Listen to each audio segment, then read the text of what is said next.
Assalamualaikum warahmatullahi wabarakatuh. Halo teman-teman semua, kembali lagi bersama saya Mardiatul Hasanah dengan NIM 20140400032 dari kelas Tadris Matematika B semester 4 Fakultas Tarbiyah dan Keguruan UIN Imam Bonjol Padang. Pada kesempatan kali ini saya akan membahas 3 pokok bahasan materi, di mana yang pertama mengenai tes, yang kedua penilaian sikap, dan yang terakhir penilaian keterampilan.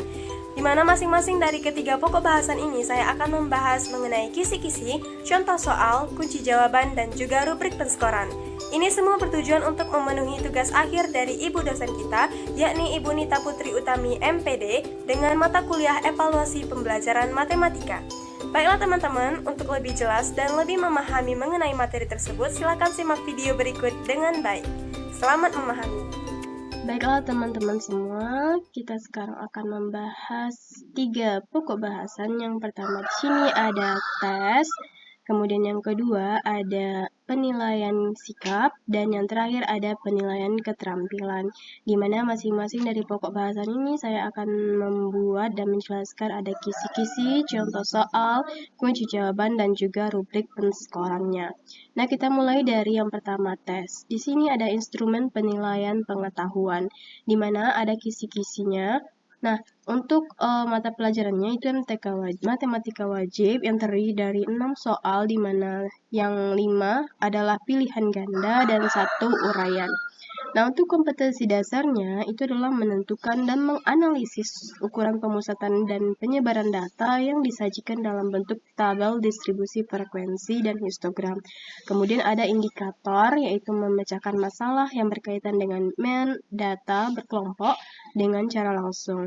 Dan ada indikator soalnya, nah 1, 2, 3, 4, 5.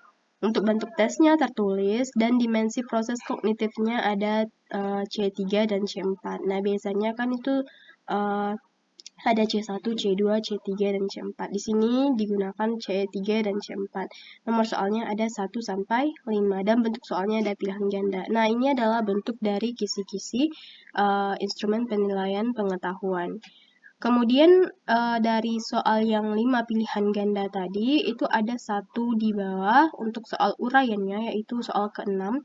Nah, untuk indikatornya, yaitu peserta didik mampu memecahkan dan menyimpulkan masalah yang berkaitan dengan rata-rata data berkelompok dalam permasalahan konstekstual. Dan dimensi proses kognitifnya itu adalah C4. Baik, di sini sudah saya bahas kisi-kisi, kemudian kita lanjutkan untuk bentuk soalnya atau contoh soal dari tes tersebut. Yang pertama ada pilihan ganda. Nah, untuk soal pertama dia itu meminta atau bertanya untuk nilai rata-rata dari tabel. Kemudian untuk soal yang kedua, rata-rata berat badan siswa dari grafik ini ya. Kemudian yang ketiga juga rata-rata. Nah, yang soal keempat itu juga ditanyakan jumlah frekuensi yang tidak jelas tersebut adalah, nah ini dia. Di sini ada tabelnya juga, dan soal yang kelima, soal yang terakhir juga menanyakan rata-rata. Nah, berhubung karena materi kita ini mengenai pemusatan data, oleh sebab itu kebanyakan atau biasanya ditanyakan rata-rata ya untuk setiap soalnya. Di sini ada pilihannya, jadi kita tinggal menuliskan jawabannya saja. Tidak perlu dituliskan bagaimana langkah demi langkahnya gitu. Langsung saja jawab, misalnya A, kemudian B aja, C gitu, dan seterusnya. Dan untuk soal yang terakhir itu ada soal uraian. Nah, soal uraian ini bertanya mengenai tentukan data kelompok dengan menggunakan cara langsung. Nah, ini sesuai ya dengan indikator. Jadi, untuk soal uraian ini perlu kita tuliskan langkah-langkah dalam setiap penyelesaiannya. Bagaimana cara kita mendapatkan jawabannya tersebut. Nah, di sini tidak ada pilihan ya, karena dia merupakan soal uraian. Berbeda dengan soal yang 5 tadi. Yang 5 tadi itu memiliki pilihan atau objektif. Sedangkan soal uraian dia hanya mempunyai soal, kemudian kita jawab dengan menjelaskan langkah demi langkahnya gitu. Baik, di sini sudah ada soal contoh soalnya tadi 1 sampai 6. Kemudian kita lanjutkan ke kunci jawaban dan rubrik penilaian tes formatif. Nah, untuk kunci jawaban dari soal pilihan ganda itu sendiri, yang pertama itu kuncinya E, kemudian yang kedua B, ketiga B, keempat A, kelima D. Nah, ketika seorang peserta didik itu menjawab kelima-limanya benar, maka kita kali 2. Skor maksimumnya adalah 10. Nah, ini ketika seorang peserta didik itu menjawab semua pilihan ganda itu adalah bernilai benar gitu. Kemudian ketika dia ketika dia menjawab 4 benar di antara 5 soal ini, maka kita tulis 4 dikali 2, seperti itu. Jadi untuk kunci jawaban dari soal pilihan ganda itu hanya kita lihat apa yang dijawab oleh peserta didik, seperti itu. Jadi nggak ada di sini yang namanya ketika dia menjawab A, sekian skornya, ketika dia menjawab B, tidak ada ya. Tetapi dilihat di sini, jika jawaban nomor 1 itu benar, berarti nilainya 2. Jika jawaban nomor 2 benar, berarti nilainya 2. Nah, setiap soal bernilai 2. Ketika dia benar semua, berarti kita kali 2. Sehingga skor maksimum dari pilihan ganda itu adalah 10, karena soalnya 5. Nah, ketika dia tidak menjawab satu soal pun, atau istilahnya tidak ada jawaban dari peserta didik itu benar satu pun, maka kita kalikanlah 0 dikali 2, berarti nilai dari pilihan gandanya adalah 0, seperti itu. Jadi untuk setiap soal itu bernilai sama, yaitu setiap soal nilainya adalah 2. Kemudian kita lanjutkan untuk kunci jawaban dan rubrik penilaian tes formatif pada soal uraian dan juga bagaimana kita lihat dari langkah-langkah peserta didik tersebut. Sebenarnya ada beberapa langkah-langkah yang biasanya berbeda dituliskan oleh peserta didik dengan kunci jawaban aslinya.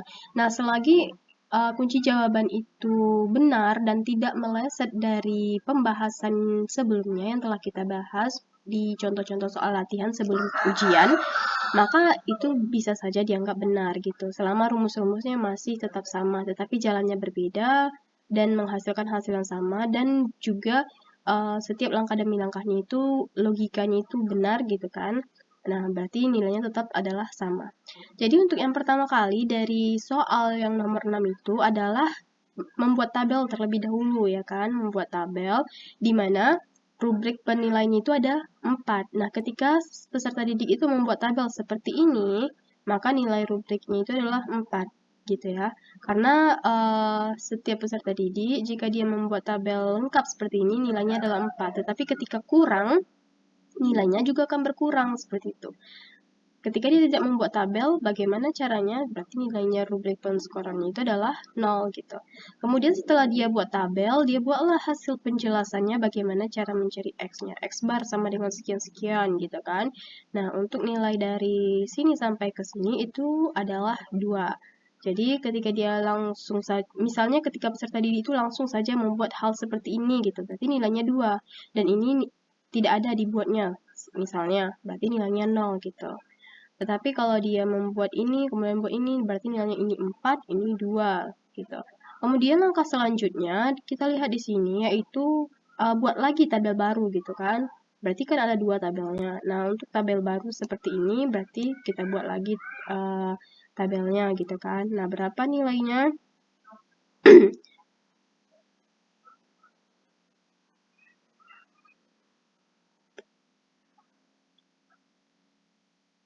Oke, nilainya itu adalah 2 gitu. Ketika tabelnya dibuatnya seperti ini, berarti 2. Tetapi ketika dia tidak membuat tabel, berarti nilainya 0 gitu.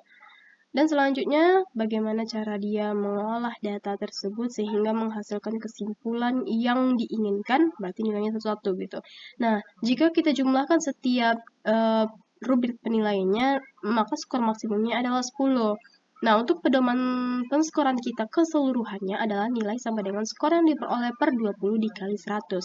20 ini kita dapat dari jumlah skor maksimum penilaian dari pilihan ganda ditambah dengan jumlah skor maksimum untuk soal uraian gitu kan. Nah, tadi kan untuk skor maksimum pilihan gandanya ada 10. Kemudian skor maksimum untuk soal uraiannya ada 10 juga. Berarti jumlahnya 20 gitu kan. Berapa skor yang diperolehnya per 20 dikali 100. Itulah penilaian dari untuk soal tes tadi. Selanjutnya pembahasan kita yang kedua ada instrumen penilaian sikap. Nah, di sini pokok bahasanya itu ada relasi dan menyatakan relasi. Untuk indikatornya, peserta didik menunjukkan perilaku disiplin, tanggung jawab, jujur, kerjasama, kreatif, dan juga berani. Kemudian untuk bagaimana cara kita menilai sikap peserta didik tersebut, nah di sini kita tulis nama, kemudian apa aja aspek yang dinilai. Tadi kan aspek yang dinilai itu disiplin, tanggung jawab, jujur, kerjasama, kreatif, dan berani. Maka kita tulis satu-satu di kotak ini. Nah untuk kolom aspek perilaku dinilai itu sesuai dengan angka atau dengan angka yang disesuaikan dengan kriteria. Nah, ketika misalnya Muhammad Fadli Gofur ini disiplinnya itu sangat disiplin sekali, berarti dia memiliki penilaian sikap sangat baik. Berarti kita tulis di sini 4 gitu. Sini 4 ya. 4. Nah, di sini 4 gitu. Kemudian tanggung jawabnya, tapi dia tidak bertanggung jawab gitu. Dia tidak bertanggung jawab sama sekali. Memang sih dia disiplin, tapi dia kurang tanggung jawab. Berarti kita tulis di sini kurang, yaitu 1 gitu. Nah, dia juga jujur, tapi jujurnya kadang bohong, kadang jujur gitu ya. Berarti dia itu jujurnya itu adalah cukup gitu ya. Kadang-kadang jujur, kadang-kadang bohong gitu ya. Berarti 2. Kemudian dia kerjasama. Nah, dia juga kerjasama sangat baik gitu ya. Jadi setiap anggota kelompoknya dia harus membimbing anggota kelompoknya itu dengan kerjasama. Pokoknya setiap anggota kelompoknya harus bekerja gitu ya. Nggak ada yang nggak boleh nggak bekerja gitu. Pokoknya dia tanggung jawab bekerja sama dengan baik gitulah. Berarti di sini 4. Nah, tapi dia tidak kreatif. Dia kreatif atau tidak? Dia kreatif gitu. Berarti kalau dia kreatif sangat baik juga gitu ya. Tapi dia tidak berani untuk mengungkapkan misalnya ke depan kelas hasil proses belajarnya gitu kan, hasil proses diskusi kelompoknya dia nggak berani gitu. Jadi kita tulis 1 di sini. Nah, penilaiannya seperti itu ya dengan angka-angka gitu. Oke. Kemudian kita lanjutkan.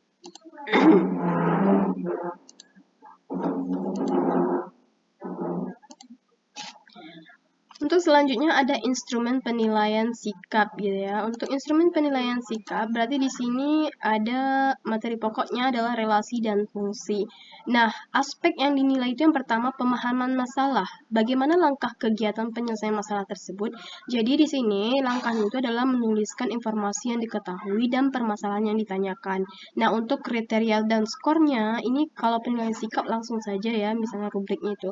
Nah, ketika peserta didik itu menuliskan semua informasi yang diketahui dan permasalahan yang ditanyakan mengenai relasi dan fungsi tadi, maka skornya 2. Tetapi ketika peserta didik menuliskan sebagian informasi yang diketahui dan permasalahan yang ditanyakan, maka skornya 1.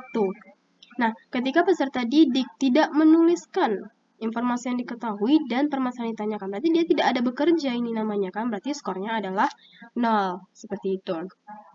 Selanjutnya, untuk aspek yang dinilai selanjutnya itu ada perencanaan strategi. Nah, langkahnya menuliskan contoh relasi dan menyatakan relasi dalam bentuk gambar. Nah, dalam bentuk gambar itu bisa saja diagram panah, diagram kartesius, atau pasangan berurutan. Nah, kita kasih skor 4 kepada peserta didik itu ketika peserta didik itu menuliskan contoh relasi dan menyatakan relasi dalam bentuk diagram panahnya atau diagram kartesius atau pasangan berurutannya, seperti itu ya. Tetapi kita akan memberikan dia skor 3 ketika peserta didik hanya menuliskan contoh dan menyatakan relasi dalam 2 cara saja gitu. Tetapi dia tidak misalnya diagram panah aja dengan diagram kartesius gitu kan. Kemudian yang selanjutnya kita kasih skor peserta didik itu 2 ketika peserta didik menuliskan contoh relasi dan menyatakannya dalam 1 cara.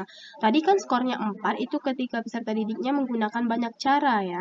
Nah, begitu sampai seterusnya. Ketika skornya 1 kita berikan, berarti peserta didik itu menuliskan contoh relasi tanpa menyatakan relasi dalam ketiga cara tersebut gitu. Jadi nggak ada caranya gitu ya. Oke, untuk selanjutnya ada penilaian instrumen penilaian keterampilan ya. Nah, untuk instrumen penilaian keterampilan ini, maka kita untuk mengetahuinya pertama kali kompetensi dasarnya. Jadi di sini ada menyelesaikan masalah yang berkaitan dengan penyajian data, hasil pengukuran, dan pencacahan dalam tabel distribusi frekuensi dan histogram. Kemudian, bagaimana langkah-langkah pengerjaannya? Yang pertama, kita buat dulu kepada peserta didik itu untuk memberikan mereka tugas, di mana carilah data penelitian di lingkungan sekitar kalian gitu kan. Nah, untuk jumlah datanya itu bisa lebih dari atau sama dengan 40 gitu ya. Misalnya, boleh data tinggi badan, berat badan yang ada di lingkungan peserta didik gitu kan. Nah, dari setiap data yang 40 atau lebih sama 40 ini, maka setiap kelompok itu membuat minimal 2 permasalahan dan juga penyelesaiannya gitu kan. Minimal 2 permasalahan, boleh lebih dari 2. Kemudian yang ketiga, data tersebut itu disajikan dalam bentuk tabel frekuensi, kemudian digambarlah histogramnya. Nah, setelah mendapatkan data 40 itu misalnya kan, nah ini dia datanya 40 itu misalnya. Kemudian peserta didik itu disuruh atau ditugaskan untuk membuat 2 pertanyaan gitu kan dari masing-masing data yang mereka dapatkan seperti itu. Kemudian dibuat lagi ke dalam tabel distribusi frekuensi dan dibuatkanlah histogramnya. Kemudian selanjutnya langkah itu adalah dari data tersebut carilah median, dan juga modusnya. Nah, untuk permasalahan dan penyelesaian yang dibuat oleh kelompok itu ditulis dalam laporan yang berbentuk makalah atau boleh dalam bentuk Word gitu kan, atau boleh tulis tangan, boleh lah gitu. Kemudian buat tabel rencana kegiatan penyelesaian tugas proyek itu lengkap dengan jadwal dan uraian tugas anggota. Nah, misalnya ada anggotanya itu nggak bekerja sama sekali, berarti dibuat keterangannya nggak bekerja gitu. Tapi kalau ada yang bekerja, berarti ini sangat banyak bekerja gitu, boleh. Kemudian laporan dikumpulkan paling lambat 3 minggu setelah UAS diberikan. Nah, seperti itu ya. Jadi, di sini ada rubrik penilaian proyek dari penilaian keterampilan tersebut. Nah, kita lihat dari makalah atau hasil laporan yang dikerjakan oleh peserta didik per kelompok tersebut ya. Nah, ketika kriterianya itu memenuhi yang 5 ini, 1, 2, 3, 4, 5, ketika dia memenuhi permasalahan dan penyelesaiannya sudah benar, kemudian laporannya membuat perencanaan, kemudian bagian perencanaan membuat tujuan kegiatan yang jelas, lalu bagian pelaksanaan membuat proses pengumpulan, dan bagian pelaporan membuat permasalahan dimuat sendiri oleh kelompok. Nah, ketika semua kriteria ini mencakup pada laporan peserta didik tersebut, ya per kelompok, maka nilainya itu bisa kita kasih rentang dari 86 sampai 100, di mana nilainya itu adalah A gitu. Tetapi ketika salah satu dari kriteria ini tidak memenuhi, berarti kita lihat di sini di bagian kriteria yang kedua gitu. Apakah dia mencakup gitu kan? Nah, pokoknya kita lihat dari setiap laporan yang diberikan oleh kelompok kelas itu, kita lihat. Nah, ketika dia memuat semua kriteria yang ada di sini, berarti nilainya adalah B ya, dari rentang 75 sampai 85 gitu, dan seterusnya. Dan yang paling penting itu ketika dia tidak melakukan tugas proyek, maka nilainya tidak ada atau 0 gitu ya. Atau bisa dikatakan dia itu tidak mengerjakan sama sekali gitu. Baiklah teman-teman sekalian, mungkin sekian yang dapat saya sampaikan mengenai tugas akhir saya pada semester ini. Untuk salah dan janggalnya dan kurangnya saya juga mohon maaf, dan saya akhiri dengan alhamdulillahirobbilalamin. Wassalamualaikum warahmatullahi wabarakatuh. Semoga ilmu yang diterima bermanfaat bagi kita semua ya teman-teman. Bye.